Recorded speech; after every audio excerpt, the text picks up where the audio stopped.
రోహిణి మనోజ్‌ని పెళ్లి చేసుకోవడం కోసం తన గతాన్ని కూడా దాచిపెట్టి, వీలైతే జీవితాంతం 1,00,000 అబద్ధాలైనా చెప్పడానికి సిద్ధపడిపోతుంది మనోజ్‌ని పెళ్లి చేసుకోవడం కోసం.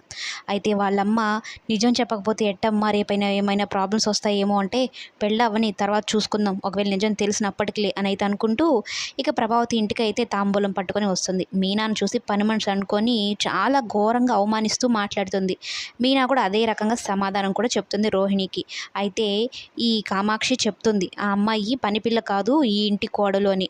అయ్యో అనవసరంగా తప్పుగా మాట్లాడేసానేమో, ముందు ఈ ప్రభావతికి సారీ చెప్దాంలే అనుకొని చెప్తే, సారీ చెప్తే ఇలా మీ కోడల్ని వేరే రకంగా అనుకున్నానండి అనేది అంటూ ఉంటే, అది పెద్ద ప్రాబ్లం ఏం కాదులే అనేది చెప్తూ ఉంటుంది. ఇక మొత్తానికి మీరు అడిగారు కదా మనోజ్ని పెళ్లి చేసుకుంటావా లేదా అని, నాకు ఇష్టము అంటూ తాంబూలం అయితే ఇస్తుంది. ఇక సత్యం ఈలోపు వస్తాడు. వచ్చి ఎవరు ఈ అమ్మాయి అని అడిగితే, ఇలా మనోజ్ని పెళ్లి చేసుకుంటుంది ఈ అమ్మాయి, మనోజ్కి పట్టిన అదృష్టమే ఈ అమ్మాయి అనేది చెప్తూ ఉంటే, ఇక సత్యం అడగాల్సినవన్నీ అడుగుతాడు. మీ పేరెంట్స్ ఎక్కడ అది ఇది అని అడిగితే, ప్రభావతి నాకు తెలుసులేండి, నేను చూసుకుంటాను, నేను చెప్తానులేండి, మనోజ్కి వచ్చిన అదృష్ట దేవత అంటూ తెగ గొప్పలు పోతూ ఉంటుంది రోహిణి విషయంలో.